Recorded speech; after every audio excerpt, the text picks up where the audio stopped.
ભુજ શહેરમાં આવેલી નગરપાલિકા વર્ષ 2001માં આવેલા વિનાશક ભૂકંપ સમયે જર્જરિત થઈ ગઈ હતી, જેની શહેરની નગરપાલિકાની નવી બિલ્ડિંગની કામગીરી 2 વર્ષ અગાઉ શરૂ કરવામાં આવી હતી. અત્યાર સુધી પાલિકાના નવા બિલ્ડિંગની 90% જેટલી કામગીરી પૂર્ણ કરી દેવામાં આવી છે, જોકે હજુ 10% જેટલી કામગીરી બાકી રહી છે.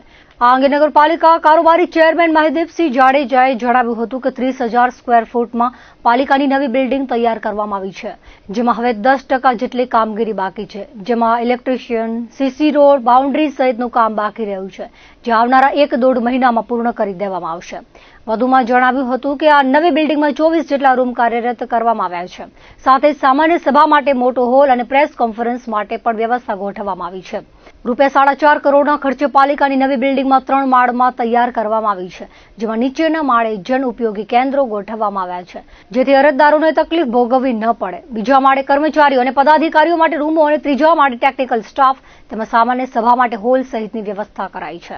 અત્યાધુનિક કચેરીના દરેક ફ્લોર પર પાણીની સુવિધા, લિફ્ટની વ્યવસ્થા તેમજ દિવ્યાંગો માટે રેમ્પની વ્યવસ્થા કરવામાં આવી છે. ભવિષ્યમાં જો ભુજને મહાનગરપાલિકાનો દરજ્જો મળે તો કોઈ સુધારા વધારા કરવા ન પડે તેને ધ્યાનમાં રાખીને પાલિકાની નવી બિલ્ડિંગનું નિર્માણ કરવામાં આવ્યું છે.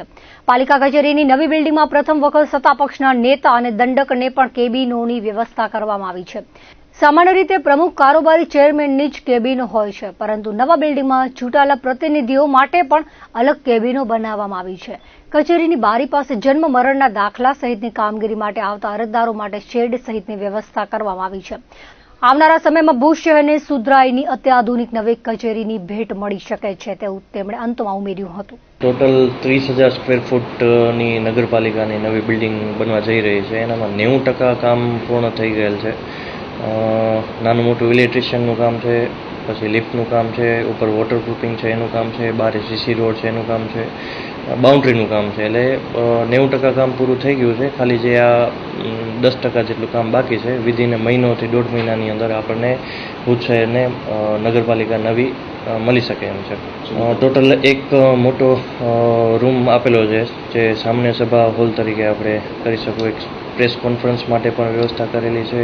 અલગ અલગ પ્રમુખ, ઉપપ્રમુખ, કારોબારી ચેરમેન, સત્તાપક્ષ અને દંડકની એક જ બેઠક આપણે રાખેલી છે. સીઓની અલગ કેબિન છે. ત્યારબાદ રોજે રોજના જે કામ છે, પબ્લિકને આવીને જે જન્મ મરણ છે કે સર્ટિફિકેટ કઢાવવાના છે કે આધાર કાર્ડમાં નામ ચેન્જીસ કરવાના છે કે તેને ટોટલ 3 માળમાં બિલ્ડિંગ છે, તો પહેલા જ ફ્લોર ઉપર આપણે આ બધી વ્યવસ્થા ગોઠવી છે, જેથી આમ પબ્લિકને ઉપર પણ ના આવી શકે, ઉપર ચડવું ન પડે. અને રેમ્પની વ્યવસ્થા આપણે રાખેલી છે, લિફ્ટની વ્યવસ્થા રાખેલી છે કે પબ્લિકને ત્યાં આવે તો સાનુકૂળ આપણે સવલતો ઊભી કરેલી છે. અને ટોટલ આની અંદર 24 રૂમ છે. અને કદાચ ભુજ શહેરને મહાનગરપાલિકાની દરજ્જો મળે તો પણ આ બિલ્ડિંગ ઉપયોગી થઈ શકે એમ છે.